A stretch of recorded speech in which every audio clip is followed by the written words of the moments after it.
Chris always lighting. It's terrible. He still hasn't figured out that he has to face the light. Close the curtain, probably. Oh, why is that so dark? Yeah, turn the light on. Have you not got a light? I've got a light on. We have this every time. Oh, no. No. Like that the whole time, boys. Oh, fucking hell. It's never been this bad. Just before we start, I just wanted to remind people that the whole idea of this show is to just get people talking, talk about whatever you want, get stuff off your chest.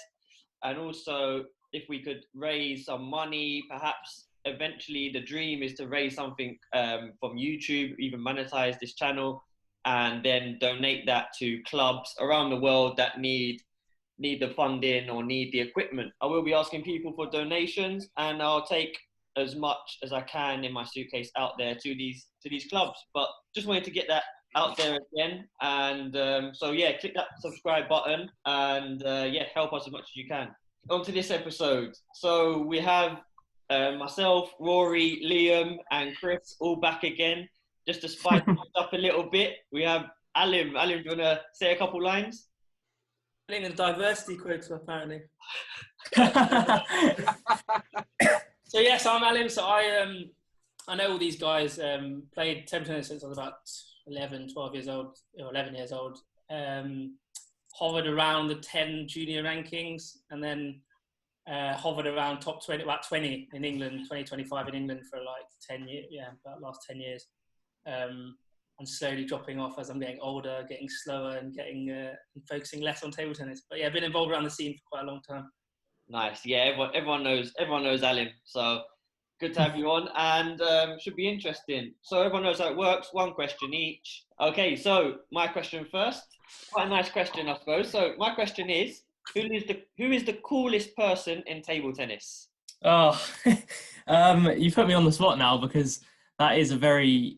I mean, there's lots of cool people in table tennis, don't get me wrong. It's quite hard to think on the spot. I think, okay, it's a hard one. I think the coolest... I think a lot of people in table tennis try to be cool. Agreed. And to be honest, I think some of the coolest people in table tennis are the people that just... I mean, it depends how you're defining cool, right? So in my opinion, some of the coolest people in table tennis are the people that don't try and impress people constantly and do things that are just themselves and give their full capacity to the game and to everything they put themselves into. So to be completely honest, this is probably contrary to popular belief, but the coolest people I think in table tennis are probably the likes of people like Bagley, like, you know, who a lot of people might not think that. Actually, the person I see is someone that puts his absolute all into everything he does, including on the table, puts an absolute exhibition on, a great performance every time you see him. It gives everything. So in my opinion, you know, that's pretty cool. He doesn't really care what anyone else thinks. He just goes out there, does his thing, and that's quite inspirational, to be honest. I'm not sure if you'd asked 15-year-old Liam. I'm not sure. I probably would have said someone else. Maybe like a Tom Jarvis or something, but you know, very much now, I think people like someone like Bagley, who just focuses on himself, puts his absolute all into everything, inspirational for everyone. Nice. One vote for Bagley. Rory. It's a really difficult question, because obviously it depends on how you define cool. I guess a lot of people might say Darius Knight, because he's kind of, you know, kind of an icon, isn't he? He's got his own kind of brand. He's done the Fred Perry advertising. He's done, I think, Coca-Cola, is it, or something like that? Yeah, Coca-Cola. Coca-Cola. He's done a lot of advertising. He's probably earned more money merchandising than he has from playing table tennis. So he's kind of in your face.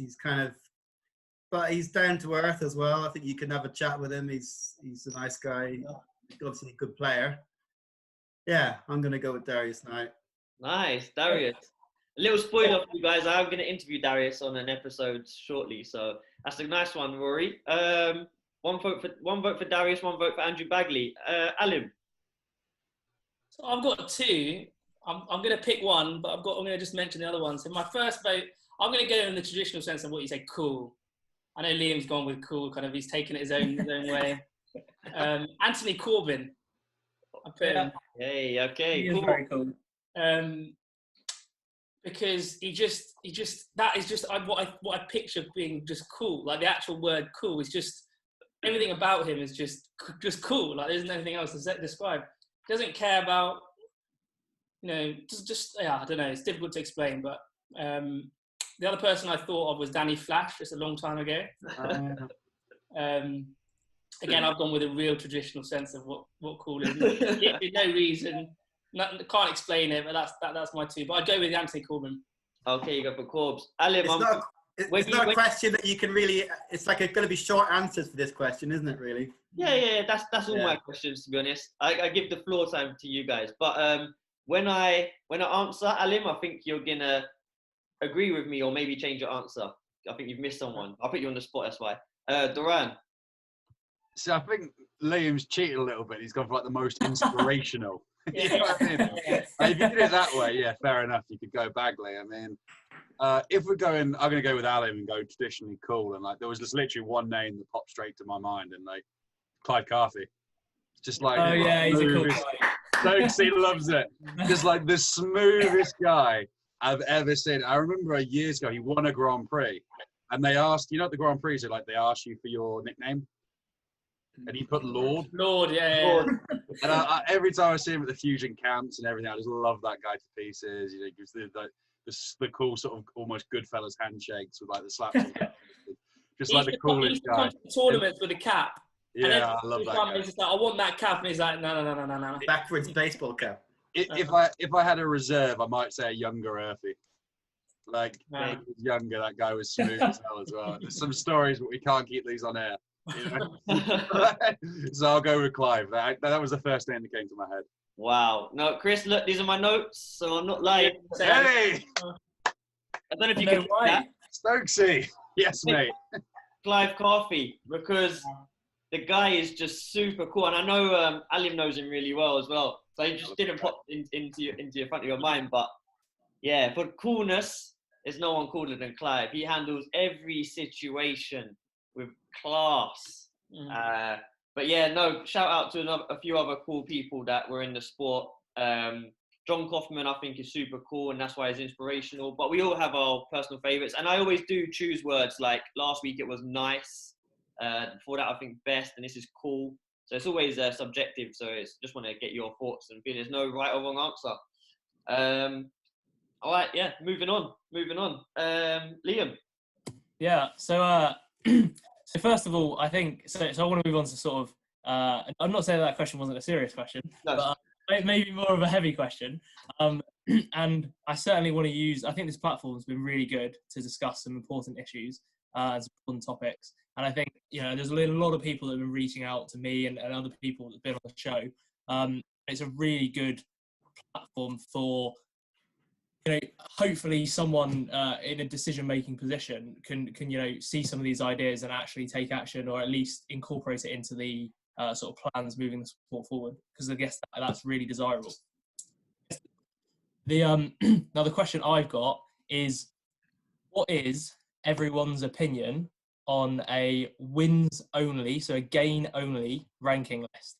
Now, in order to tee this up, if you wouldn't mind, Ashley, I'd like to give my answer first. If it's okay with that, would you mind going ahead? Okay, so first of all, I want to start by saying Table Tennis England have received a lot of criticism over the years from a lot of different people, and it's very, very easy to criticise Table Tennis England. However, I think in large proportion that's been fairly unfair to criticise as much as people have done, because at the end of the day, table tennis is a fantastic sport in this country for young people to get involved with. We've got structured tournaments, a structured ranking list, access to a lot of clubs, and you know, we've all had pretty enjoyable and memorable careers in the sport. So I think definitely give credit where credit's due. If you're going to criticise, you also have to praise what they've done well at. However, it is important to focus on the sort of things that can improve. And for me, something that I'm very, very passionate about is reforming the ranking list, which a lot of people focus on, and I'll give the reasons why I think a gain-only list would be a big step in improving the sport. So first of all, nobody wants to spend their time, money, and effort driving to the other end of the country to lose points, right? Or to lose matches and come away essentially worse off than you were going in, materially. So therefore, if you could only gain points, then even if you lost the majority of your games but won some, you've got the emotional hardship of losing, but you have come away with something to gain. Secondly, participation and retention will improve. So I know that on the last episode I talked about why juniors don't go on to seniors. Now, I'm not saying this would solve the problem, but I do think that a lot of people either leave the sport because they don't want to continue losing and see themselves and get demoralised by falling down a ranking list. But also, I mean, I think in terms of participation, let's take it this way. The national championships qualifier this year had to put in a rule in the entry list, in the entry form, to say that nobody can pull out. If you pull out of the tournament, then every match you're supposed to play, you will lose, and you will lose points. Now, at what point has it come to now where we have to write that into the entry form that people can't pull out? And the reason people want to pull out is to prevent themselves getting that loss and therefore having the loss of points. And I don't think people do come forward enough, and it is a real problem. People don't play tournaments, people do avoid tournaments, and people don't play or people pull out of tournaments to avoid losses. And as a relatively top player, I'm more than happy to come forward and be honest and say I've done it. I've done it once or twice, and it's gone through my head a lot of times to pull out of tournaments and to not play tournaments when I'm not at my best, just to prevent myself getting losses, feeling rubbish about myself, and also getting demoralised and falling down that list. If it was gain only, there's only incentives to go and play. There's only incentives to go out and play, and in fact play my best stuff, not just play to lose.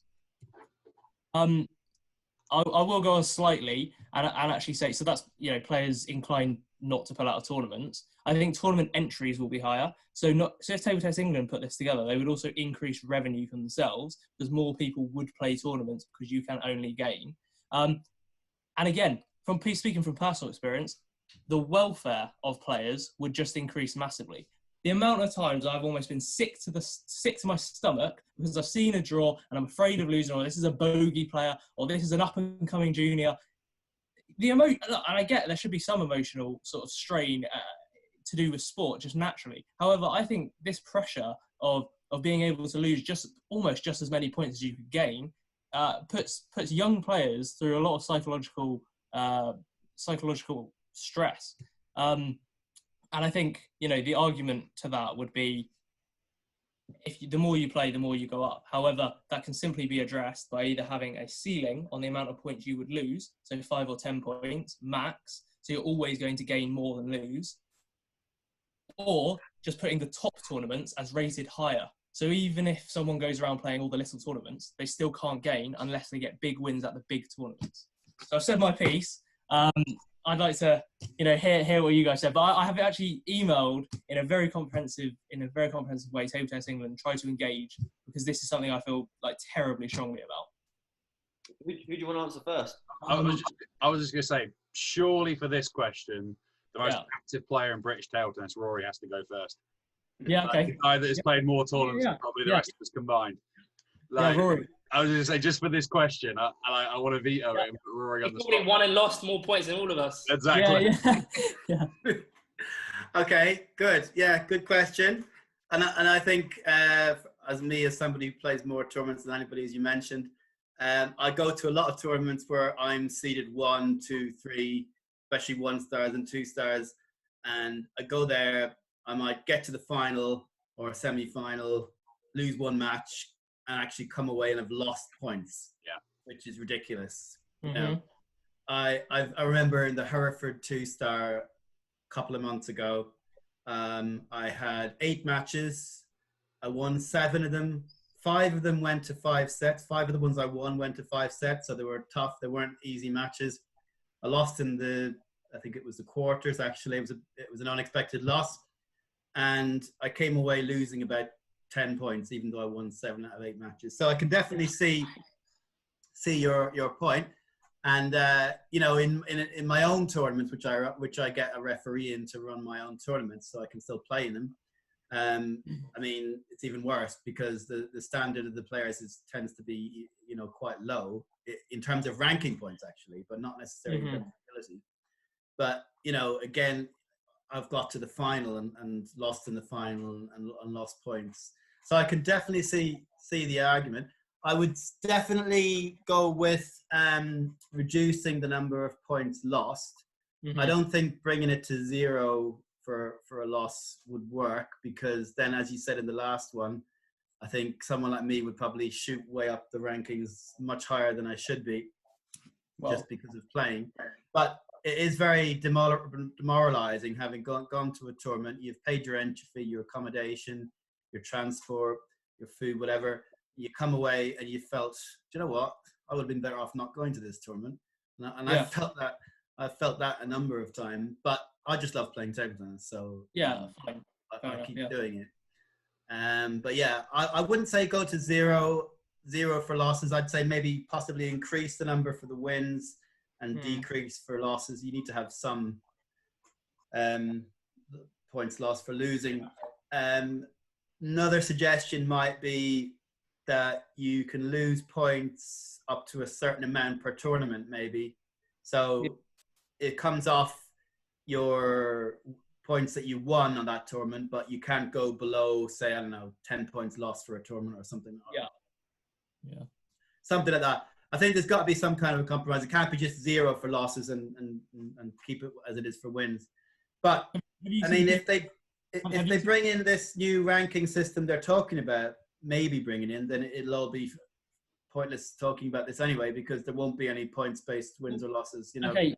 No, that's an interesting point that you make there. If a new ranking list based on where you finish in a tournament gets brought in, however, time and time again, organisations, not just Table Tennis England, organisations need to understand that if you implement something, it's not the end forever. You know, you can always test it. So let's do a gain only list 2 years, and then let's go back if it doesn't work. It's not the end of the world.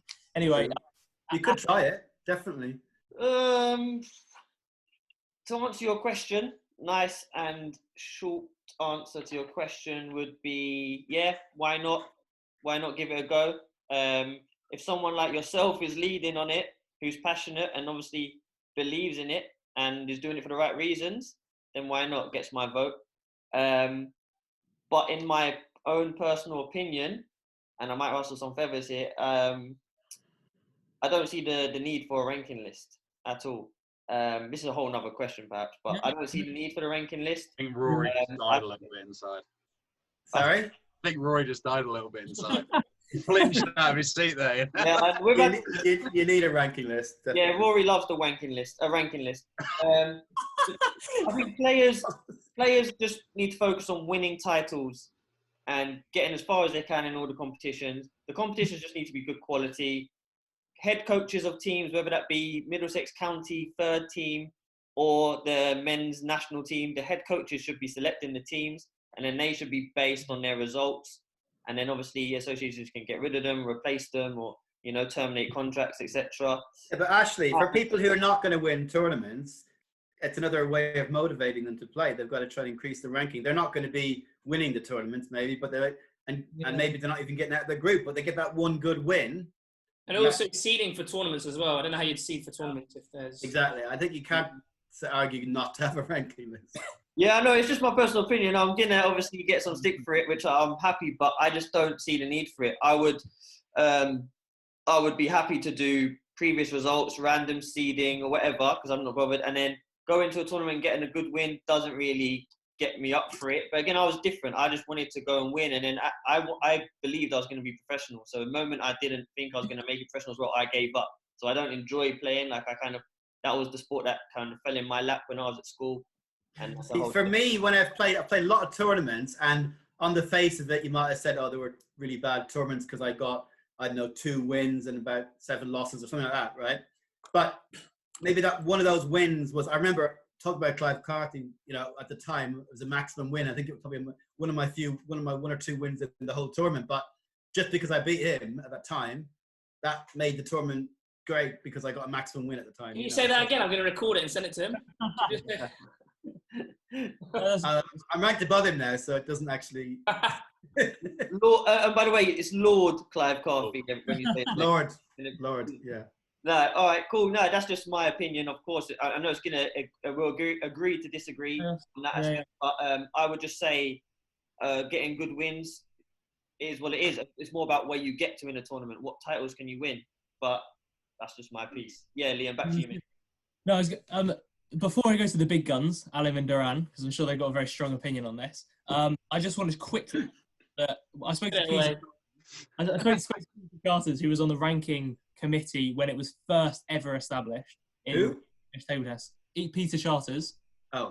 And he said in the first 2 years of the ranking list, the electronic ranking list, they ran a gain only and the current way it is. They ran them side by side for the first 2 years, and they were almost identical within 1% difference. And the other thing I would say is there's a lot of players in England, I'm not going to name them, who have stayed relatively near the top of the list for a number of years without, being fairly inactive. And I don't think it's their fault, right? And I think it's a taboo, to say, I didn't play for X, Y, Z reasons.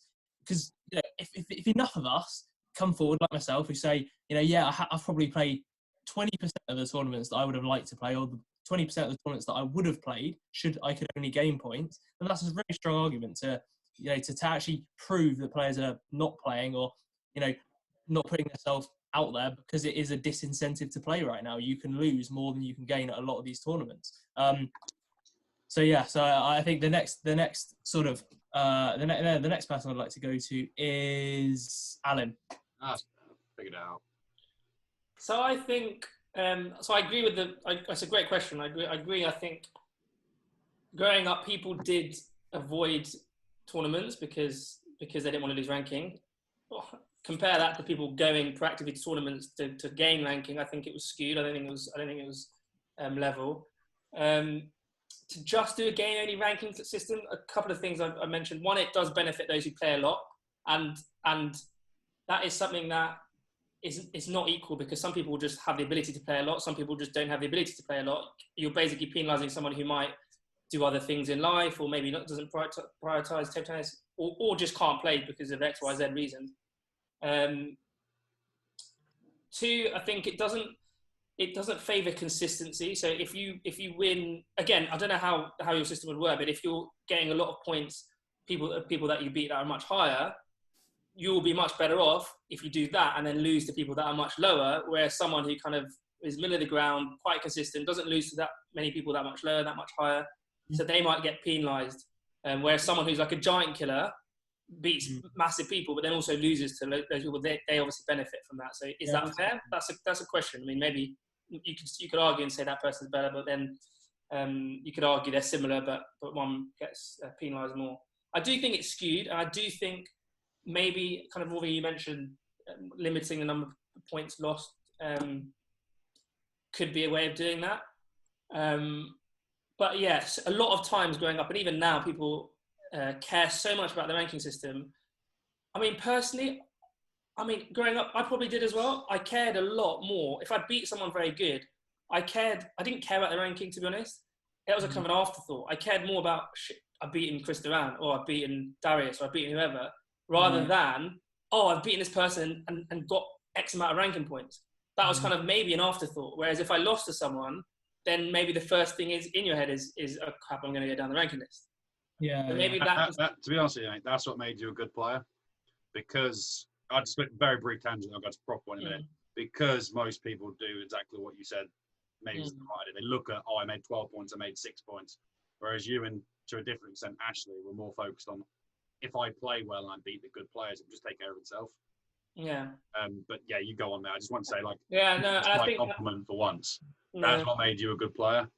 Strong mentality. You didn't care about that as well. Like, right, I might not beat him, but I'll do what I can to beat him.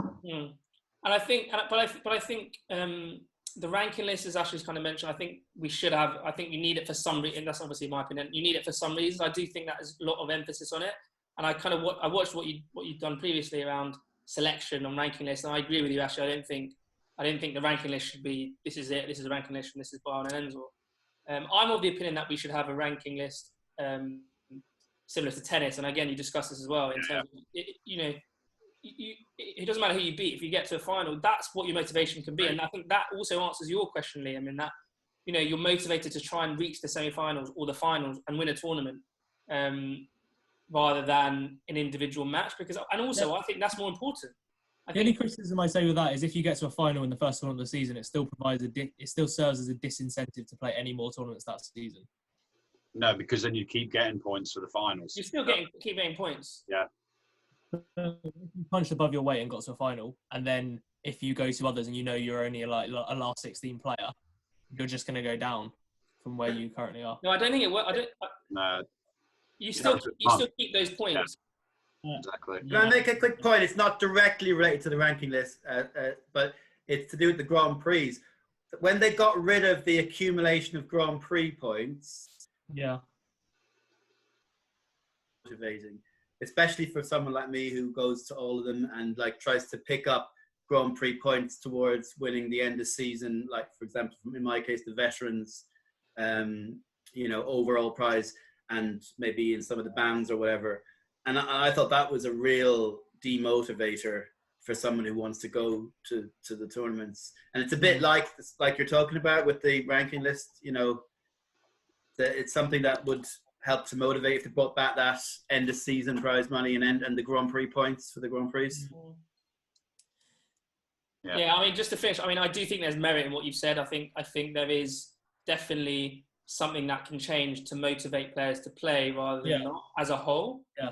I don't know if I wouldn't necessarily go with this, but I definitely think there's something, whether it's the tennis system or whether it's a hybrid system where you kind of have that tennis system, but you also get many points for beating people. I don't know, but yeah, definitely something to think about. No, that's fair enough. And to be honest, look, I don't blame players that have played the bare minimum over the years and stayed at the top of the ranking list because that's the way to do it, or that want to pull out because they got a bad draw at the national prize. It's not their fault. It's the system that is the problem. It's the system that makes it disincentive for them. But it's partially their fault for pulling out. But the disincentive is created by the. Don't worry, I've got him, Rory, when I come round. Go on, Durant. No, honestly, mate, there's so many points on this, and you could go. This single question could be an entire podcast. No, look, I'll try and keep it a bit brief because we've got another few questions to go through. But I like your passion, like you said, like Ashley's like number one thing he says on many of the podcasts. Someone with passion needs to do the job, whatever job it is.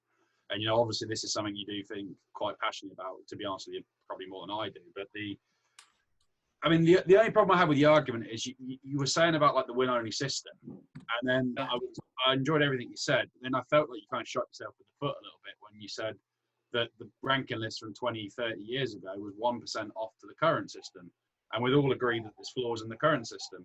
So if you're using a win-only system and it's only 1% variable to the current system, there's a lot of other points. Personally, I'm very much on the same board as Alim on this one. I think the best solution by far, and look, the short story is this: if you don't pay people to do a ranking system, you get an amateur job done on the ranking system. So there's various installments of things. So if it's run by amateurs that aren't getting paid, you're going to get an amateur ranking list, and that's not an insult to people that are running it. If you're not getting paid, and the thing it's going to, I've lost track of the amount of times over the years where someone's got a maximum loss, like Lucas Papantonio. From Thing, he got a win against me in the county championships, got maximum points, and that made him qualify for the under 21s nationals. And then he won his group in the 21s nationals, which led him to get 300 or 200 odd points. And I kept that quiet for a month because it made no difference to my ranking. But it's off there. It was about 3 years ago, and he ended up making 300 points out of that. Something that never should. Oh, he didn't beat you, but he got the points anyway. Well, I was fifth seed at nationals, and because of the way it worked, I was 400 points behind fourth, and I was 100 points ahead of sixth. It made no difference. So we didn't tell anybody for a month. He played the under 21s nationals, and he got 2 maximum wins. Like it's long enough now, or I could let that one go. But no, for me, literally, I'm very much on the same basis as Alan for this one. I think a tennis system with a hybrid where your wins count as well. because So Durant, yeah, go ahead. just to come back really quickly and actually like sort of give you a bit more feel as well. So first of all, the 1% difference in those two ranking lists were the people that just stayed at the top and were inactive but stayed at the top were now not at the top. And also, if they're the same, then all you do is eliminate all that psychological stress and demotivation that you would have, disincentive you'd have for not playing the tournaments. The other thing I know you feel very strongly about is this whole foreign player. I'll get into that in a second. So either losing to a foreign player and getting a max loss, losing to He Shi Wen, getting a max loss, or beating someone abroad, which players do, and then they go shooting up the ranking. Oh, that is the worst. So you're stealing my arguments, man. Hey, I'm just giving you feeling. No, literally. So I've got two factors here. This is just facts. This is not speculation. This is just actual facts that I've got written down in front of me. So statistically, my best year was 2016. Statistically, and I've got it written down in front of me. So, Rory, you're an active bloke. How many matches do you think I played that year? 200. No, I'm not that active. 129. Not bad. How many do you think I won? 128. 126. Just let me down. Oh, wow. But no, that was the first year where they started doing that thing where they would give you a percentage and they'd give you like a review as a player. Because England on the membership. Anyway, it doesn't matter. So I got it up, and this is the facts in front of me. I gained 583 points. My position at the start of the year was 6, and my position at the end of the year was 6. And I looked at the things, and basically it goes exactly to what McTiernan says. And at the time, you can make an argument now who's better or what, because I'll be honest, Tom Jarvis is a better player than me now. He's a full-time player who lives abroad, and he is better than me now. That's fine. I've got no problems with that.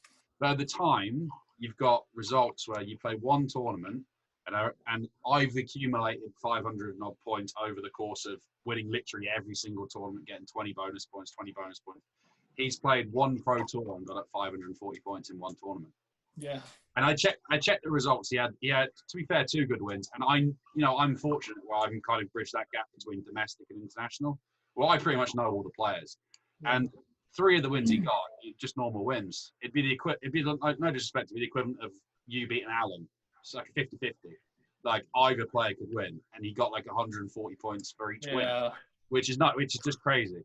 And I've both benefited and been hurt by that. So and then it gives an incentive for whoever's selecting the England squad to say, oh, you know what, these are getting picked because look at the ranking list. Yeah, agreed. So that is by far the number one thing that needs to be sorted out. Like foreign ranking list is an absolute disgrace. Is that unique to our ranking system? And I don't know, do you know French, German, all those ranking lists? Is that unique to us that you're basically including foreign results into the domestic ranking? Which they don't do it in Sweden and France, for example. The ones I know well. Yeah. Those are the leagues I've probably played the most in now. Because the best players don't play in England. The best English players don't play. They just give them a dummy ranking. But it still doesn't make sense. I agree. It doesn't make sense. If another country done it, then it just means that their selection process is just as corrupt and broken as ours. Disgusting. That's what that means. Yeah. No, like for example, what they did in Sweden was they would just have an asterisk next to people that don't play enough. So like for example, when Valdner was like just playing here, there towards the end, he was still like 4 in Sweden when he was like in his mid-40s. But they had an asterisk next to him, so they were like, oh, this is a bit awkward. But then it would change, so they would change it in a space of a month. They wouldn't give them a ridiculously high or low ranking, and then just be like, right, you go from there, which has happened. Like what's his name? The Chinese guy that I beat in was it Hereford or Wolverhampton? The one that plays for Ormsby. Yeah. Yeah. He's from University. Yuan. Yeah. Generally, very, very like better player than me, like sort of close, whatever it is. You know, I'm 6 in England, 5 in England, whatever it is.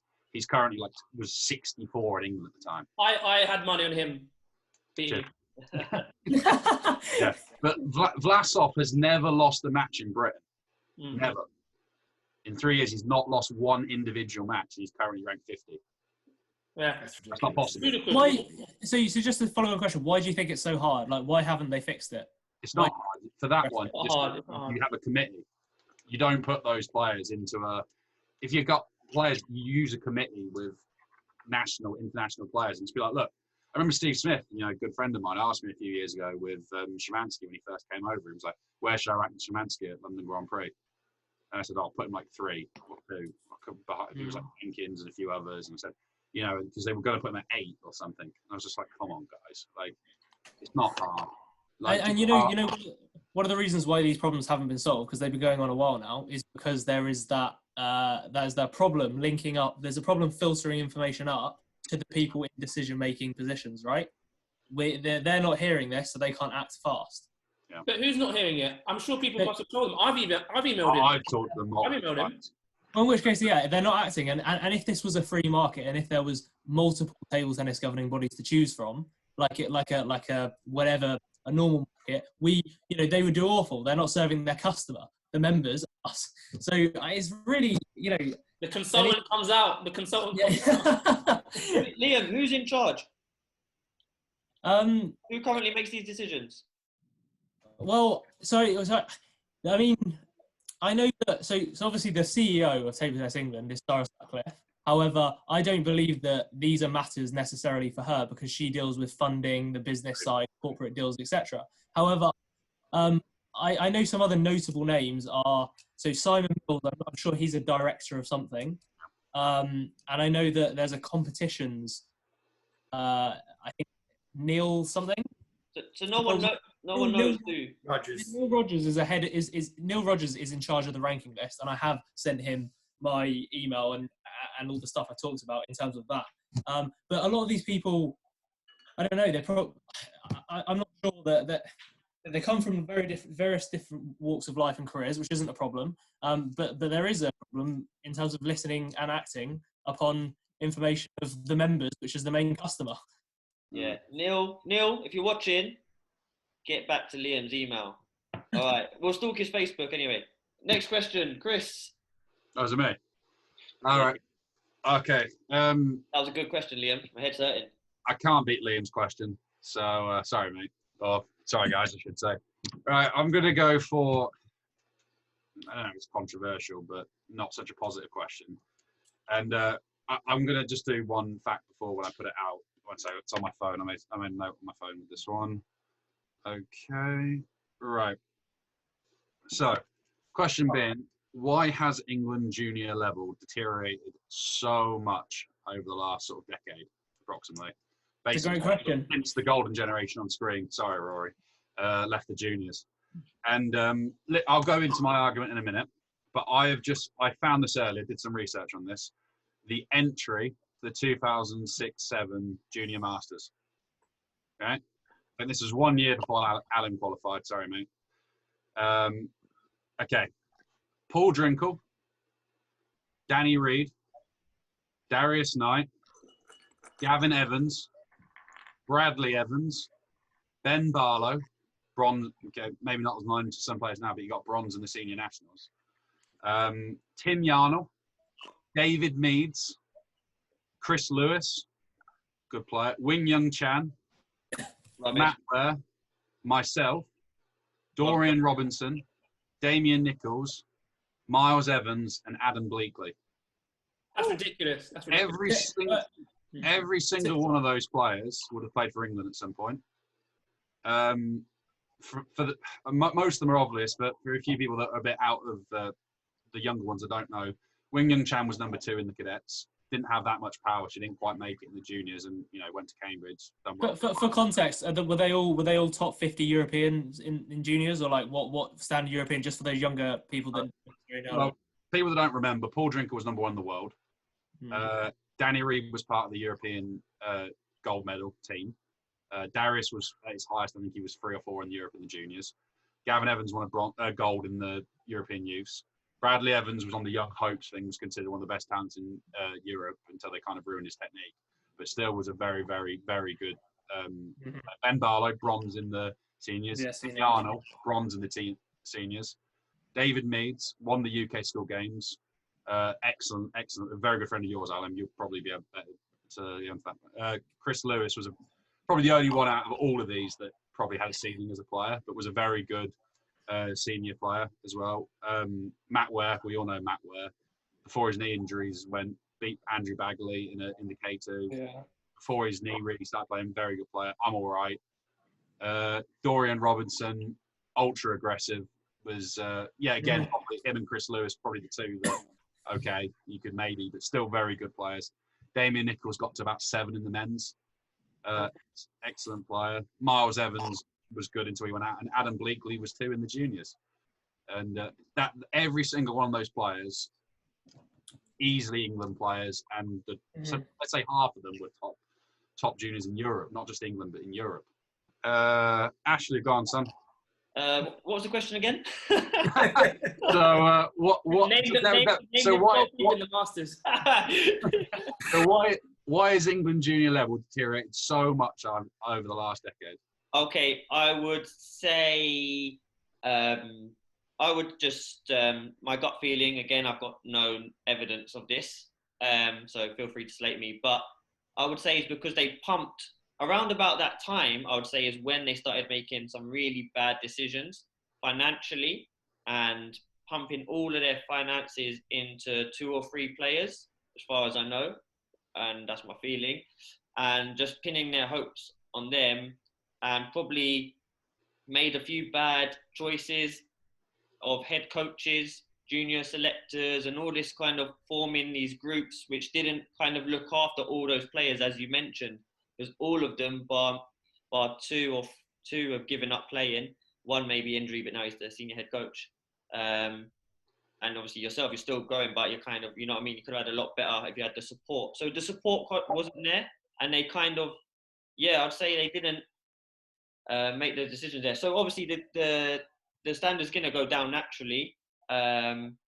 I'll say what do you expect? We're England, and hardly anyone plays tables in England, let's be honest. So what do you expect? You can't always have the number 1 in the world, Paul Drinkle and Darius, you know what I mean? You're not going to, and Gavin Evans, you're not going to get those every year. So Ashley, do you almost think that our level at the moment is what it should be, and actually we just peaked in that era? Maybe we're peaking at that era. That era is obviously unbelievable, but I can't comment on the current crop we have now because I don't really know.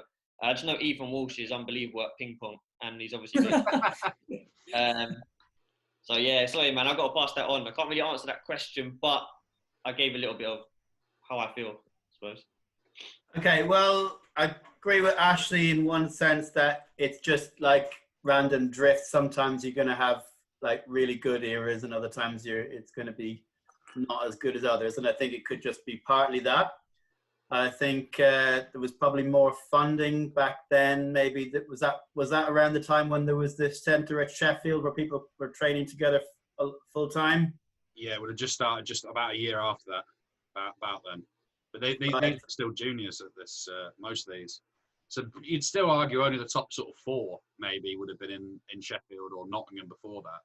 But yeah, there's a lot of funding put into Darius and Paul and Gavin, and probably because of that, it had a knock-on effect with some of the others you mentioned in that list. A couple of things I think that Table Tennis England have done wrongly since then is like for major world events, whether junior, senior, and especially with the girls and women, is they don't send teams to certain events like World Championships, European Championships, and that's extremely demotivating. That's like saying, okay, you're the best in England, but you're not worth putting forward to, European world events. I mean, that's where they're going to get their experience. I mean, that is what they're playing for, really, isn't it? I mean, even if they go there and lose, they're going to benefit. They're going to learn. If they don't go, they're never going to learn anything from it. And I think that can be extremely demotivating. And they've also made decisions like putting random people in to play for England when they weren't anywhere near where they, the ranking list. There was I don't want to mention names, but there was a girl who was ranked 97 in the women's ranking list, and she was playing for the senior national team. I think she lost all her matches, and I think she quit pretty much shortly after that. And I don't know if it makes a big difference, but a lot of the management people, Table Tennis England, are not actually with a table tennis background. They're from other sports, or some of them aren't even from sport. I don't know if that helps some of the decisions which have been made. Doesn't have a knock-on effect with coaching, support. Another point is that the national training camps, or whatever they are, Juniors now have to pay, I don't know what the price is, like £2,000 a year just to go and train. It's crazy. Which is ridiculous, you know. I mean, it's just too much. Most people, I mean, the rich people can do it, and the others can't. So it's just skewing it, and you're not giving the opportunities to everybody. I don't know if it's still I think it's still the case that it's. I'm not sure if it's still. Yeah. Is it still the case? Yeah. Yeah. It's generally hovered between 1,500 and 2,000. It's changed per year, but I generally can't believe that. And how many weekends or how many camps is that included in that? I mean, Ashley, you're on mute, by the way. You're trying to talk and you're on mute. Yeah, my bad. I was just saying, be careful because that could be someone else's question coming up. So, try not to drift too much. Alim, I'm going to finish with McTinnan because I know he's quite passionate about this one as well. So we'll go Alim next. I completely agree. I think the standard has deteriorated, and I think it's not just that. I disagree with Rory. I think Ashley as well. It might just be a flutter. I think it has steadily decreased year on year. I don't think that's random.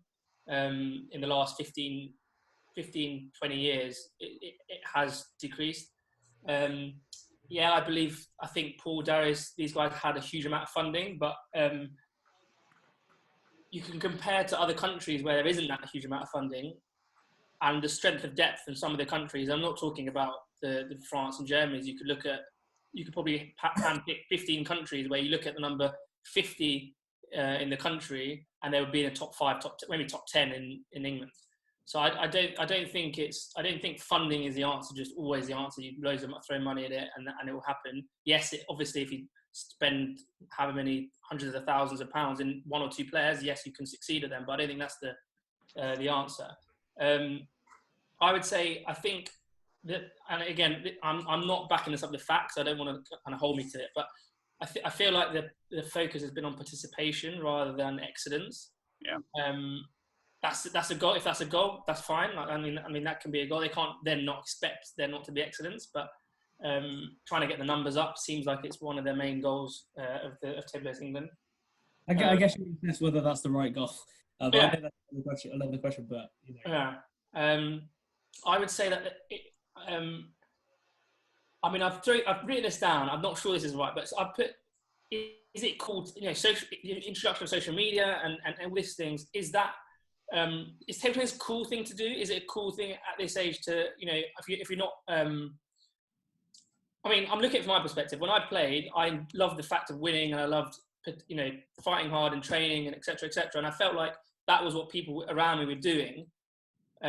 Whereas I feel like now, I mean, going to the clubs that I go to, there's people. It doesn't seem like there's fighting as hard. It doesn't feel like they're the clubs. The players are fighting tooth and nail to try and become something. And whether that's because there's other things to do, maybe they have an option of doing loads of different things. I don't know. I think you've got to ask Lord Clive Carthy whether it's cool or not to play this. True. How many lords have we got though playing? He's all the lords by himself, mate. That guy.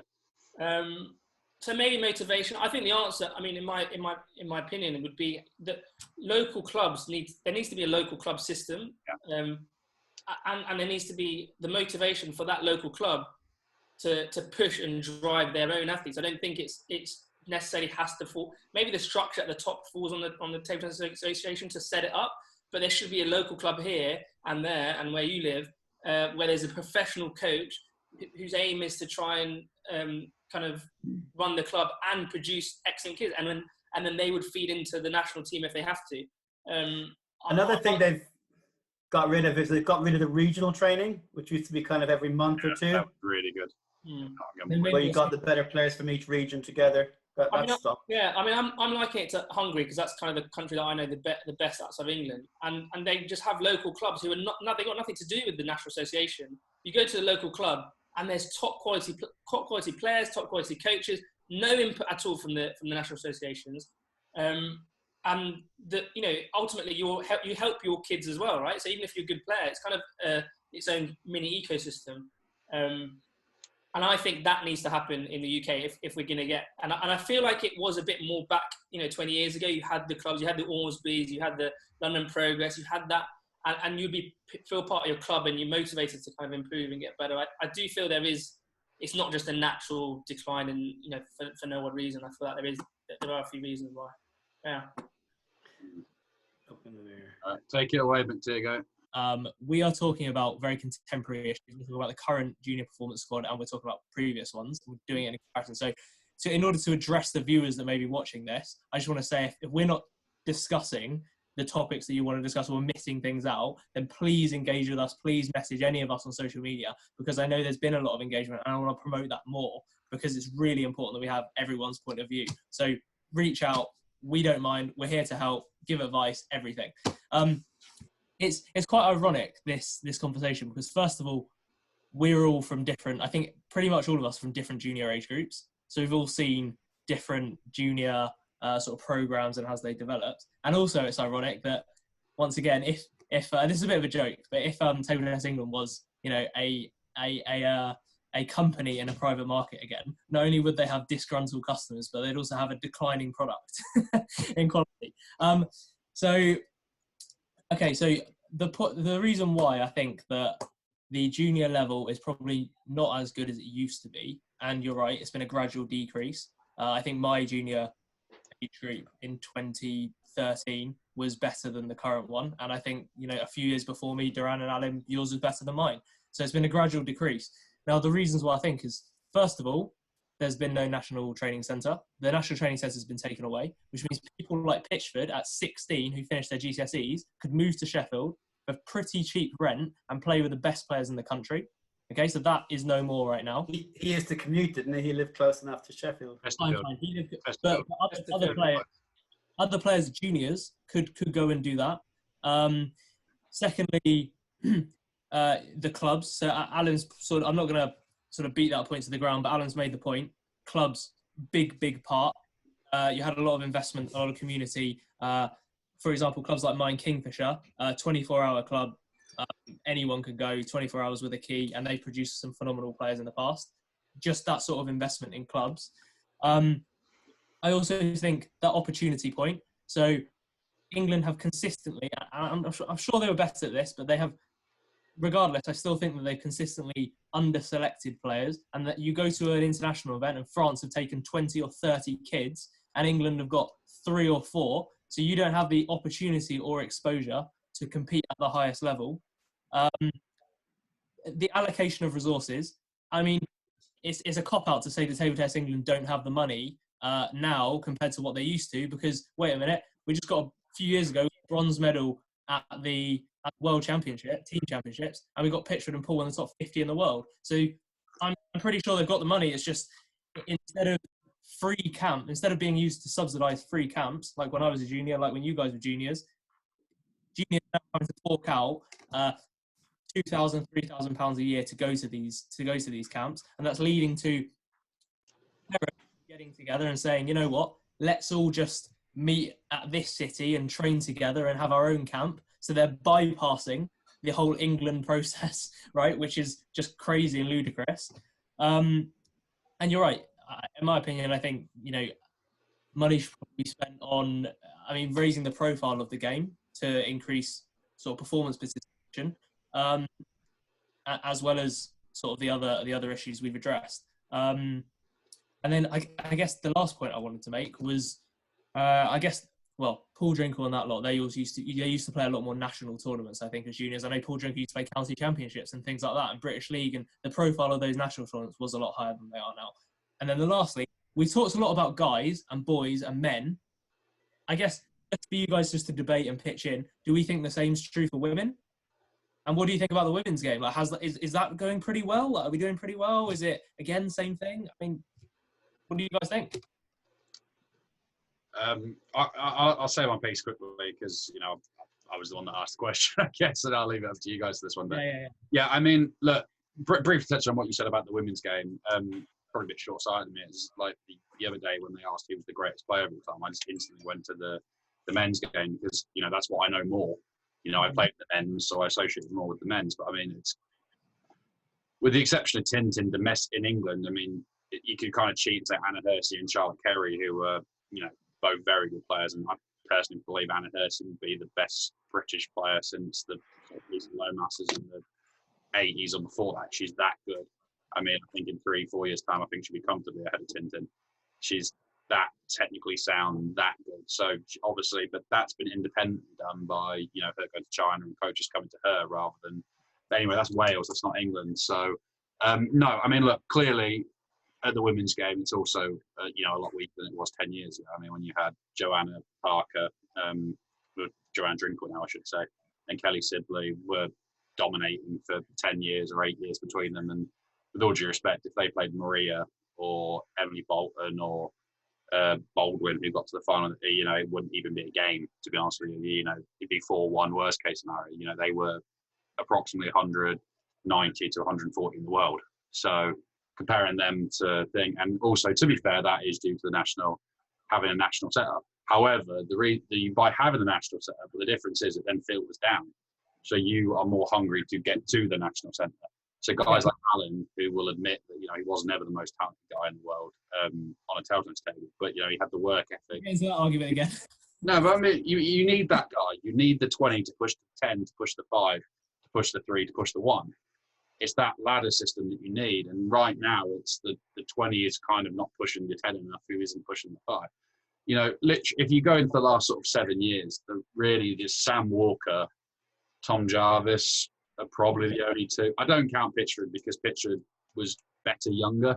So I still think he's part of that. And he was still part of the older one. And it's exactly what you said. He was 16. He was living in Chesterfield because his dad used to drive me to training. So I know I have very good knowledge and remember what that was like. You know, and then he made the decision, which, if I'm being honest, Paul should have done as well at 16. So a bit controversial. I think Paul underachieved in his career. If he'd gone to Germany like Liam did at 16, I think Paul would have been top 30 in the world his whole career. He was that amazingly good. And like a little bit like Rory said, I do think you can accept that it was the golden generation. It was. You know, you had legitimately world-class players at 1 and 3, and it probably filtered down to the 10s. But it's certainly not a flash in the pan. It's clearly been a steady decline since. No, Chris, do you know like Terry Young and Alex Perry and Gareth Herbert, like where were they as juniors in Europe? Well, Andrew Bagley was like half a generation after that. He got a silver in the European youth. So you could go back to Carl Preen, Alan Cook, Matthew Syed. They were all pretty good as well, you know. Yeah, Driscoll got a gold or a silver. Do you think anyone in this generation is going to even get close to those levels? Like, I mean, sounds controversial. They're not even in like the top 100. Wow. I mean, I remember when I went to Belgium junior open because I was playing in Belgium and they needed a legal guardian to coach them, and like they were looking at the players that were playing against, like the world class. And with all due respect, like if they played those guys, like they were playing Spain. There was a match where they played Spain, and they were all good players. Don't get me wrong, the Spanish, but none of them had like a weapon, for example. They're just all good table tennis players, but none of them were like future pro tour stars like that. And you watch the match and you're thinking like, oh, we could be in trouble in 5 years' time. Yeah. It's like Liam says, if you go in on participation, they're doing well in numbers. And if you go on elite, it looks good. But in 5 years' time, we could be in big trouble, really. I'll pass it on because I could talk about this for 14 hours, so I'm going to leave it there.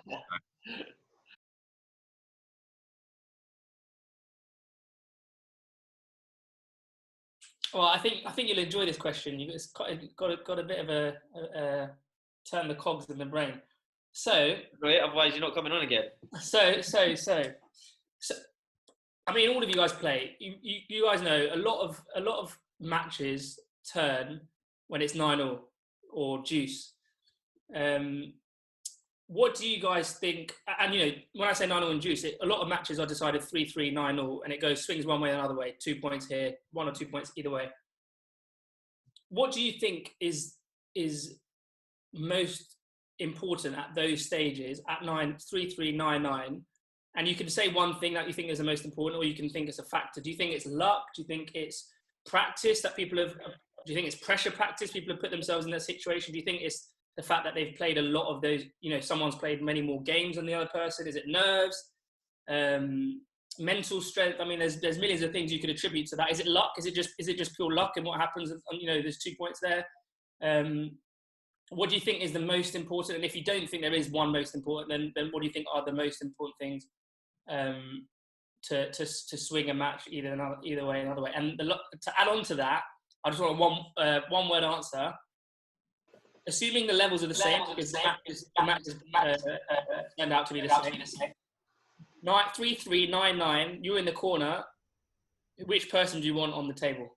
Who do you want to have that situation? Well, as an opponent or a coach? Any player. You're a coach. Which player do you want to be in that situation at 9-9, 3-3, 9-9? Yeah. Forget the level, but because you're the guy you're playing against is the same level as that. Who do you want? Who do you back to win that match? And you can go national, you can go international, whatever you want. Go on, Ashley. Oh, you want me to pick you as a person? Definitely not. Andrew Bagley for me. Is that what you wanted, a name, right? No. First, I wanted to discuss what do you think is important about, what's the most important attribute to win that? And then just at the end, just tell me the name. Okay, so kind of ruined that one. But let me just build the suspense a little bit more. Edit it out. I'm not the best qualified to answer this because I don't think I'm the most mentally strong, but I think it's to be just an absolute animal. Meaning as well, you can like block everything else out and nothing really matters apart from just the process and believing in yourself and believing that I don't know. I actually don't know, but I've asked Andrew a few times, and my answer is Andrew Bagley, as you know. But I've asked him a few times, like, why do you win? Like, you always find a way to win, and how do you always find a way to win? And because I know he's quite religious, without him like saying it's God and all that, because I tell him to, like, I don't care about that. I want to know how you win.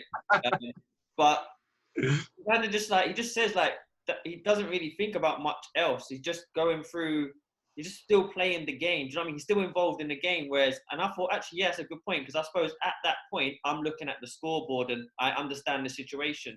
I don't actually think he understands the whole big situation. He's just playing the game until the final whistle, if that makes sense in football terminology. But so that is it really. Just separating yourself from the what's actually happening and just going through the process would be my answer. Mm. But there's more qualified people on this group to talk about that sort of stuff.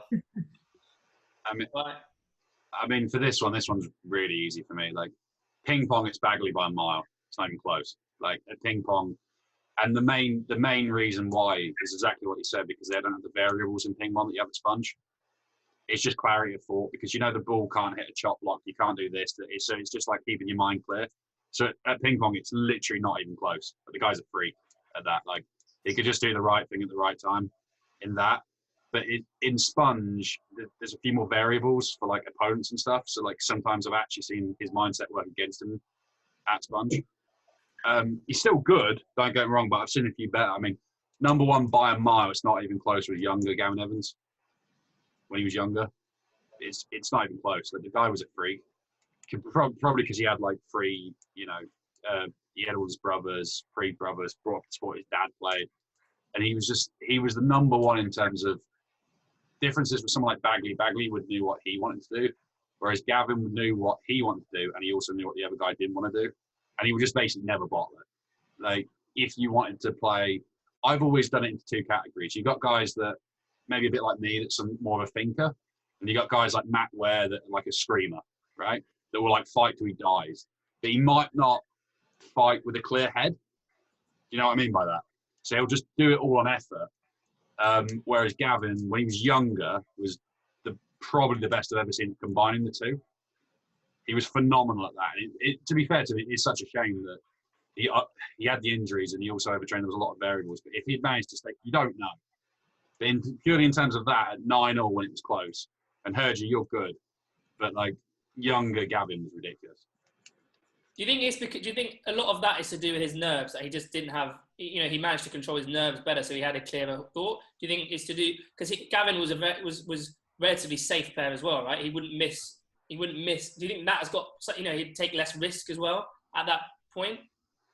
Well, I'd always give myself like a 9 for this category. I was always pretty good at close. I remember one year in Belgium, I won 12 out of 13 5-setters, which really boosted up my record.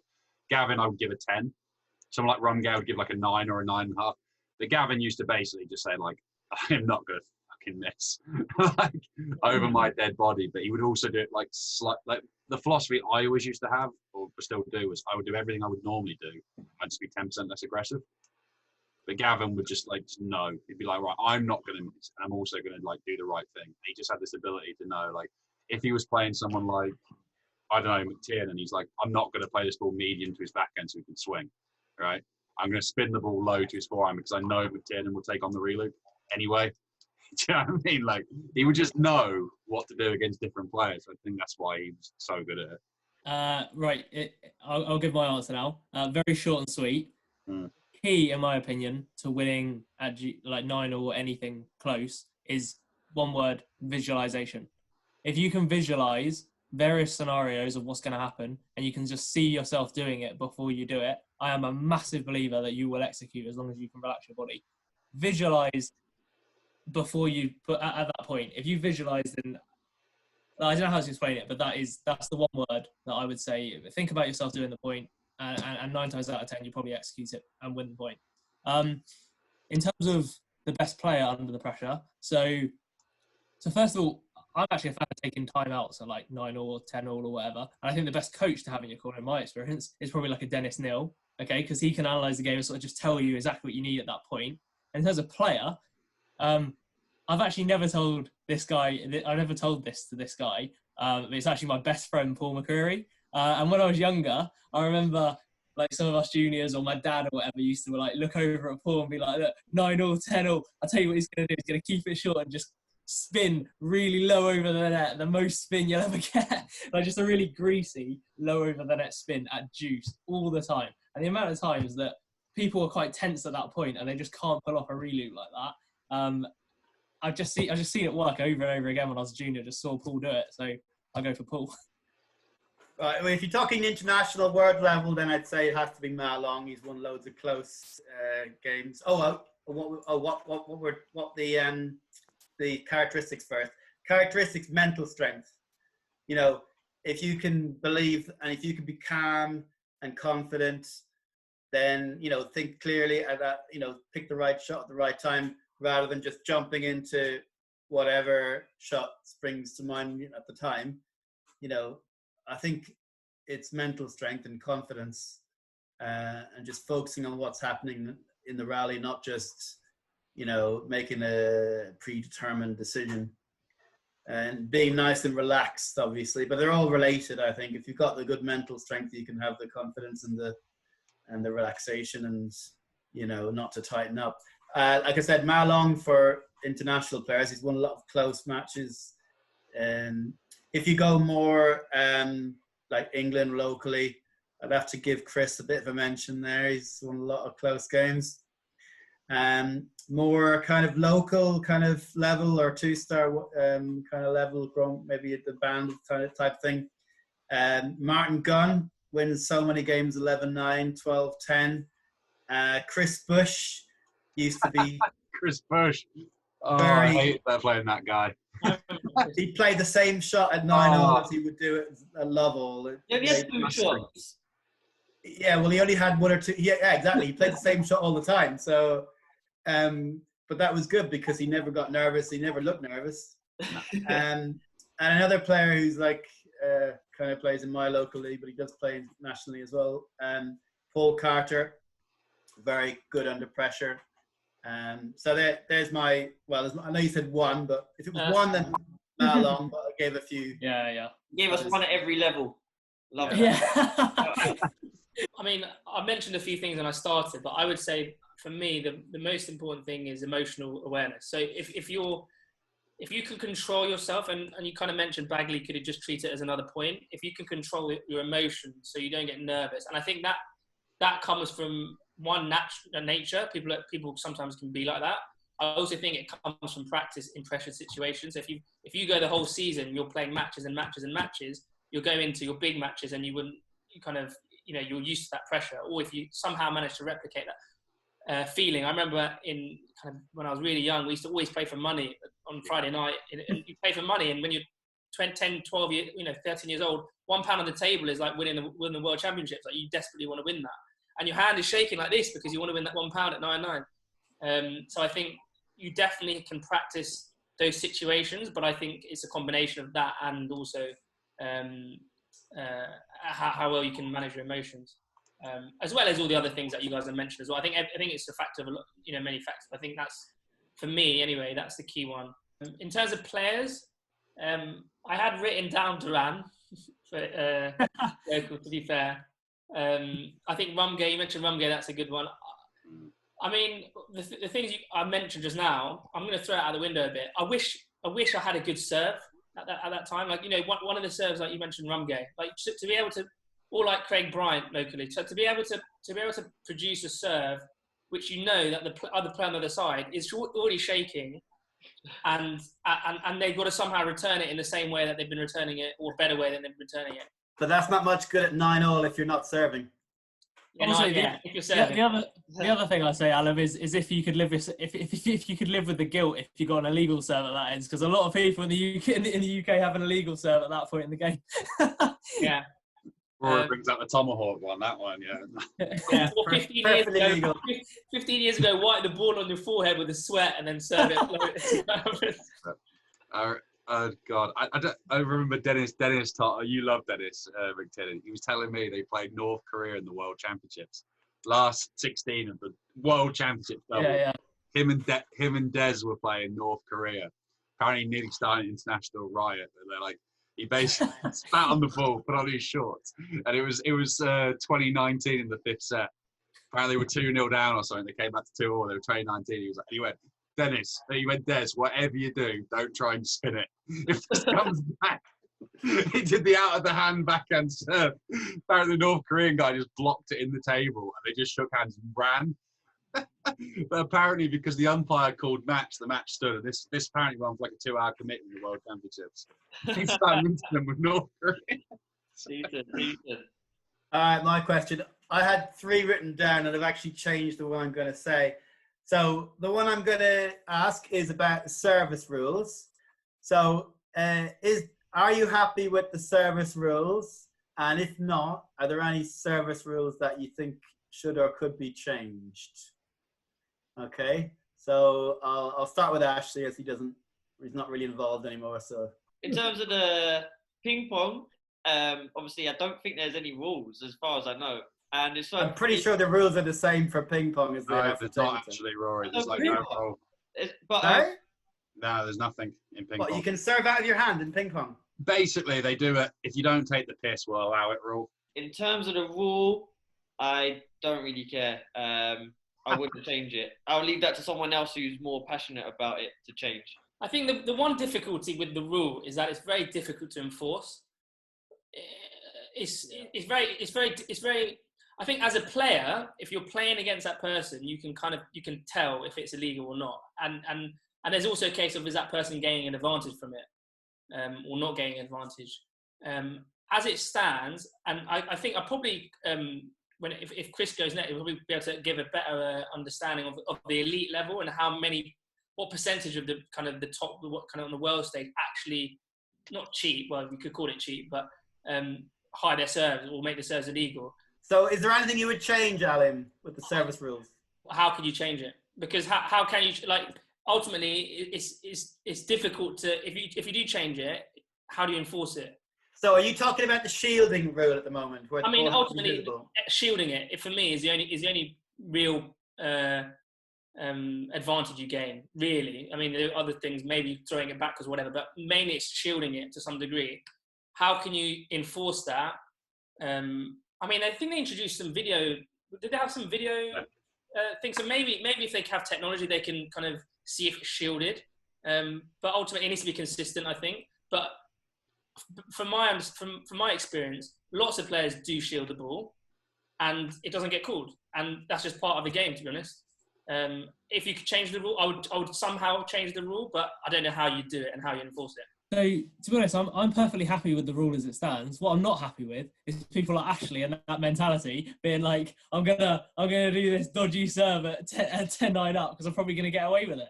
the rule itself is fine. It's just the fact that it's not enforced in the way that it should be, right? But hold on, you're all assuming that there's one service rule. There's lots of different rules that apply to serves. Okay, So we're not just talking about shielding.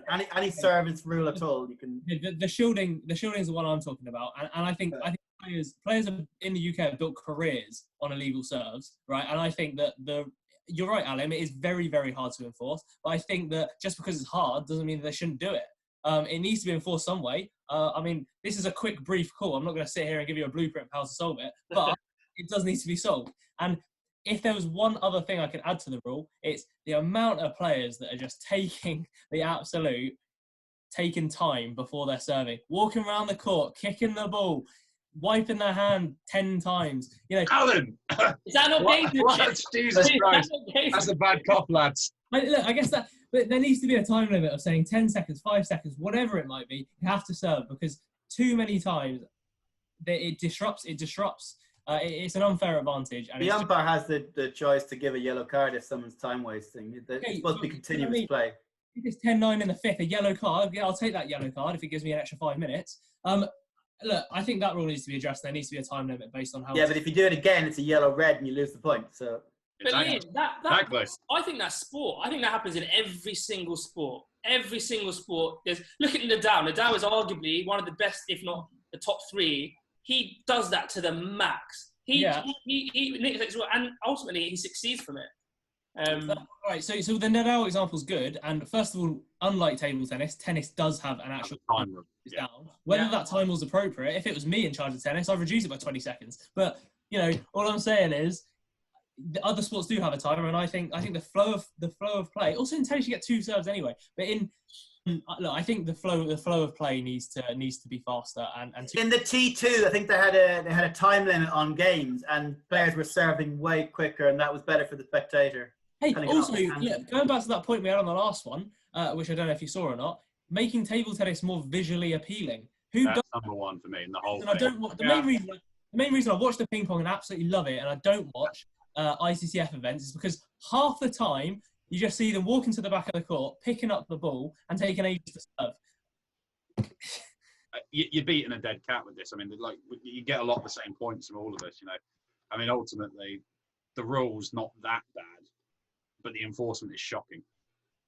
Make a decision with that one. I mean, I've played. Would you change the rule? Okay, as far as cup in the hand, like you said, there's many rules. Cup in the hand, I don't care. Like if a guy has a completely dead flat or this, like I've been faulted like that. The couple of rules I hate the one where if you drop the ball under the table. Yeah, I hate that one. I hate that one because you get. If you drop the ball under the table, what? Sorry. Before you serve, that's ridiculous. Like that makes no difference. Yeah. The only 2 rules that matters is shielding, and the one we've kind of forgotten a little bit, throwing it up enough. Like you should throw it up to 6 inches, because of the fact that if you throw it up 4, you can get a lot more spin out your hand. What about throwing it back? That's bad. But this is the one I'm saying. I think half of the problem is the umpire half the time's in the wrong bloody seat, because you sit to the left of the server, you should sit to the right of the server. You can't see, but obviously you've got 2 ends, so it's difficult. I mean, the only way you can fully make it work is if you have 2 umpires every single time you play a match. And look, it sounds horrible. Like I haven't played local league in 14, 15 years now, so. In local league, you're going to get 2 guys, oh God, like Rory, the amount of times I've seen it on the miserable old Gits thing, when you get the 2 people posting, you're going to get illegal serves. And you're on the main picture on that miserable. Yeah, picture. Back when I looked more like Liam than I do like me now. Also, Chris, I guess, when you said the only way to do it is to have 2 umpires either end, I guess the other way is to have a little black book with all those players that we all know do illegal serves, and then to get umpires to go over to the table before every match. No, literally for me, look, I'll give you 2 examples. Like the number one problem with umpires in general is the inconsistency. And I generally like pretty much all the umpires. They're generally quite nice guys. But there's probably only 3 or 4 that I would say are actually legitimately really good umpires. And by far the best is Tom Purcell. He's in the place apparently for donkey's years, doesn't accept any bollocks. And if I swear at a match, like maybe I get 1 warning and then it's fairly firm. Like whatever it is, time wasting, service rule, he's fair. He's by far the best. But I remember playing Liam in the semis of the Bucks in Nottingham, And I'm not just saying it because he's, my second best mate. Paul's your number one mate. I know where I said on the pecking. Paul has probably, he's a bit like Bol in the league, probably as near as a legal serve you're going to get. He doesn't throw it up particularly high, doesn't shield it at all. He's like unbelievably legal serves. And you got faulted against me in that match twice. And you were, when we played in the individual semis. Yeah. And it's just like, what's the point? Like, ended up basically completely costing. Yeah, it's the below the table thing. Yeah. Like frisbee. And I was like, I actually spoke to the umpire. I said, can you just overturn that? Because you're ruining a good match. There's no point. Like, he's not any advantage. So technically, he could lose a point for that. The same as, Craig Bryant is probably like the best legal serves, and Rumgage is kind of sometimes legal, sometimes not. Right? He kind of like tilts that edge, and like you said, sometimes at 9-0, like. To be fair to him, he's not the worst by any means, but sometimes at 9-0 he would do a serve back here. And like, what umpire is going to have the balls to call it at 9-0? What percentage of players do you think on the international scene serve legally? Okay, 100% legally, probably like 1 in 3, right? I'd say less than that because Marlon got called up for a serve. Yeah, but I'm saying like... I'm saying you're getting an advantage. 100% legal by the current rules, I'd say about 1 in 3, 1 in 4, right? I would then say an additional 50% of them are so close I don't care. It doesn't make any difference. And there's probably like 1 in 6, something like that are just like shocking. Like shocking. And then you get like, it's like a lot of them tilt the line. And there's probably like 1 in 6 that are like Terry Young at his best. Like, I remember playing a British League match and we were on court 3 and he missed the serve and it landed in court 2. He threw it that far back. Yeah. That's the rule, but like the consistency point is also, point. It's, you're saying if some people should be allowed to throw it below the table, but then you're saying, not everyone should be faulted for hiding it. So look, I think there should be consistency. So if one rule is enforced, they all should be. However, and I know this happens in multiple sports, but just an example, I know every single umpire by their first name. I'm good friends with them. I'll give them hugs at tournaments. And guess how many dodgy was that at edge points I've got? You can sort of sway the umpire because there is inconsistency. Oh God, that is true. Like you can occasionally sway a good umpire. Everyone should just backhand serve. There's no risk. Yeah, I know. That saved your career, heard you, the backhand serve, mate. worst pendulum in England, but good backhand serve. Just before we get Rory's final word on the topic, because obviously he's been thinking about this all day. Just, when you're saying about like the rules and stuff at local leagues, I don't think you can compare like local league and professional table tennis. It's the same as in football. You get Sunday league rules are totally different to what you see in the Premier League. What's a foul in Sunday league is like a ban in Premier League football. So does that mean it's okay that Grand Prix rules are different from ICTF? It's not. The rules are not different. It's just how they're enforced is going to be different because of the quality in like the availability in 2 refs, the availability of the standard of the referee, for example. A lot of them are volunteers, right? So we just got to go with it. And I agree with you, Liam. Like as players, you just got to. It's up to you, isn't it? If you want to use it as example. And I'm sure if you're playing Rumgay and he does fault serve at 9-0, you could refuse to return it and make a complaint. Yeah, but have you got the balls to do that? Do you know what I mean? There's a lot of players that just were playing Rumgay or Terry Young in the group. They're going to lose anyway, but they're just going to get annihilated because they can't return the serve and they don't even want to complain to them, because I know it from, like, obviously I was a kid when Terry Young was playing, but it's quite intimidating. So, it's just stuff like that. But go on, Rory, crack on, mate. Okay, so my point, which none of you really picked up on, except maybe Chris, was that the rules need to be relaxed a bit. They're too strict. They're probably a bit outdated. For example, the fact that you have to have the ball on the palm of your hand. I mean, who cares what part of the hand you have the ball on? It makes absolutely no difference. I guess, look, Rory, the reason for that is because if it's not in the cup, you could spin it slightly. Okay, yeah. How are you going to spin the ball just from having it placed on your fingers? It's not going to happen. Yeah. I mean, there's an argument for saying you're not allowed to hold it like that and then spin it up. Putting it just on your fingers or where? How is that going? How are you? The best you're going to do is that, and you can probably do that anyway. I think it's an absolutely ridiculous rule. I don't know where that came from. I know for myself, I find it more comfortable to just kind of hold the ball kind of in between where the palm ends and the bottom of the fingers there. And I throw it up normally, and I've been pulled up on it a couple of times, and then I've got to concentrate. And I'm like, make any difference? Like, really? That's one. Another one is that you have to have the ball still before you throw it up, rather than just like moving it. I mean, for starters, it's never really going to happen. But even if it did, I mean, again, it's going to be minimal effect. I mean, there's an argument for letting people just spin the ball out of your fingers. I mean, with the bats you have nowadays, you can produce so much spin that spinning it a little bit more with your fingers probably isn't going to make a huge difference. Back in the days when you had hard bats, it was like a pertinent issue because obviously they couldn't produce spin, but you could produce spin with your fingers. Now it's probably not much of an issue anymore. They're throwing up vertically. I mean, I think throwing it up to 6 inches or 16 centimeters, that should stay. That's definitely important. You can't just be serving straight out of your hand. But to throw it up vertically, I mean, it says near vertically in the rules, but in practice, as an umpire, as a referee myself, we're told that 45 degrees to the vertical is acceptable. Now, to me, 45 degrees to the vertical is nowhere near vertical. So what's the point in calling it near vertical and then accepting 45 degrees? You might as well just say, just take out the near vertical bit from the rules. I mean, okay, if you throw it backwards, it might be a little bit easier to get a bit of extra spin on the ball, but it's minimal, I think, with the spin you have on the bats nowadays. The flat palm, I mean, the cupping of the hand, again, who cares? It makes absolutely no difference. You know, how is that? It's much easier to hold the ball, isn't it? If it's holding like that, you're like, is the ball going to fall off my hand? I mean, who cares? Cup the hand. The other thing about the ball being visible, I'm getting into this now. Rory, you're outdoing yourself, mate. You're on absolute fire, honestly. The ball not being visible. So let me just show you. I didn't know half these rules. I'm learning about tables. He's in front of a table, look. Make sure you're on the white line, Rory. If you've got the ball in the palm of your hand and you drop the ball below the table, where are his hands? That's the one I always get faulted for. How is that going to make any difference to anybody? Yeah. I've done my famed axe serve where I get down on one leg, and sometimes oh, you can't see.